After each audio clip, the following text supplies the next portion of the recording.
checking in here after Port Canaveral yesterday. I took some notes. I was just going to give you some feedback on how our cruise has been so far. A couple additional things I forgot to mention earlier on was elevators on this ship are definitely larger than most ships, which is nice. So there's more space in the elevators.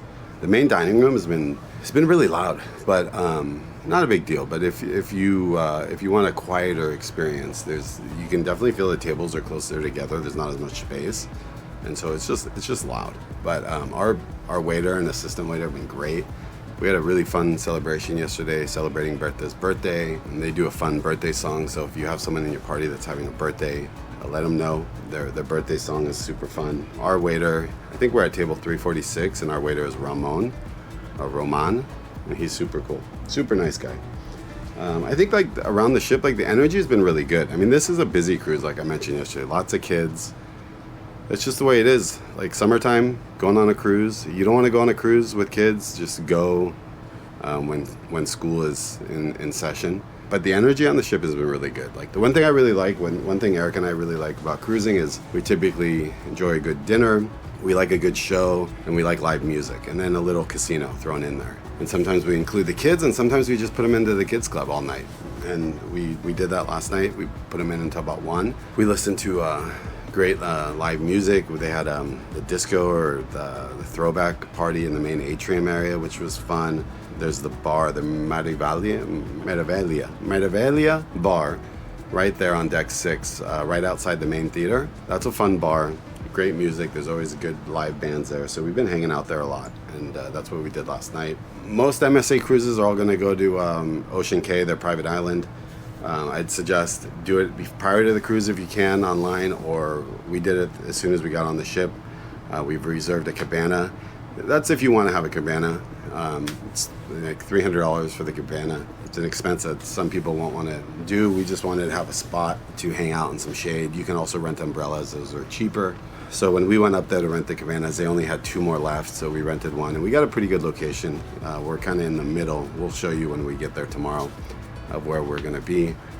There's that middle channel that kind of goes through the island, and I kind of wanted to be on that side because the water is calmer there, and I think it's a good area for the kids. So we reserved the cabana, and then also the kids club night, the night activities for the kids has been really good. So if you do the paid service, like the late night, which is 11 p.m. to 2 a.m., it's a flat $10 fee. Otherwise, I think it's $6 an hour. And their activity has been really good. Aiden said that the staff has been really good. There was one staff member that was exceptionally great, super friendly. The thing that's nice about where the kids club is located, it's located right next to the Sportplex, which is like the indoor basketball, volleyball, soccer, indoor soccer court that they use.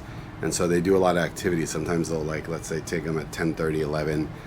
They were watching a movie down there in the Sportplex, and then they'll take them back, or they'll take them to the buffet to get a snack, late night snack, and they'll also take them earlier in the evening if they haven't had dinner. They'll take them for dinner. So that's nice. Again, the reason why we brought Bertha this trip is because Emma's not 3, and so typically, and this was interesting, the staff said it's kind of a case-by-case basis by each ship, but if a child is under 3 and if the manager of the kids club is okay with it, depending on the manager, if they're fully potty trained and they're like 2.5, almost 3 years old, they will make an exception and let them in for the kids club.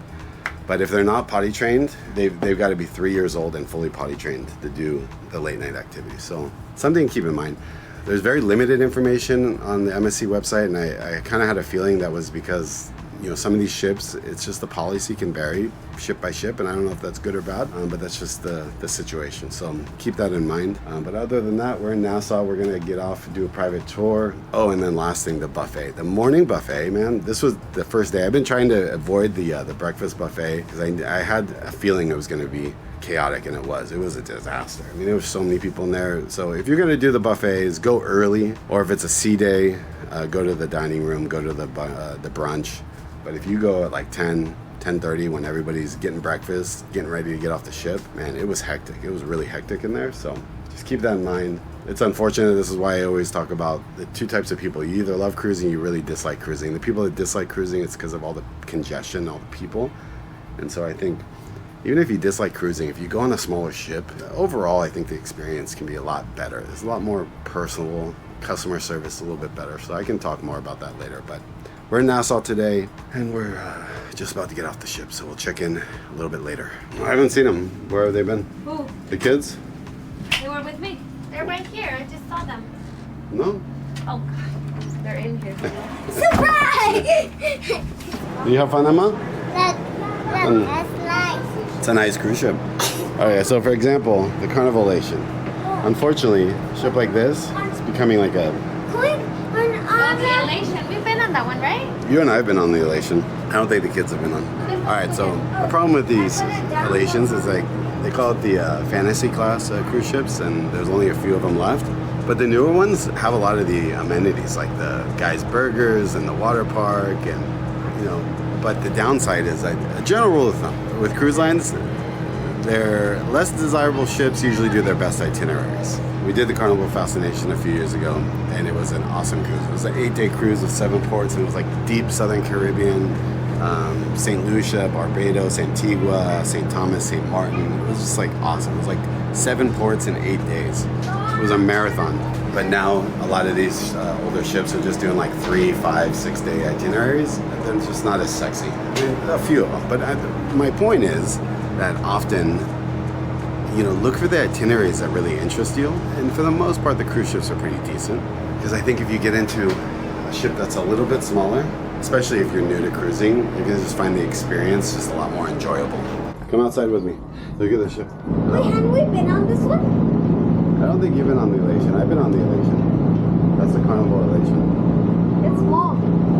Yeah, it's one of the older ships, but you know what? I really like those ships.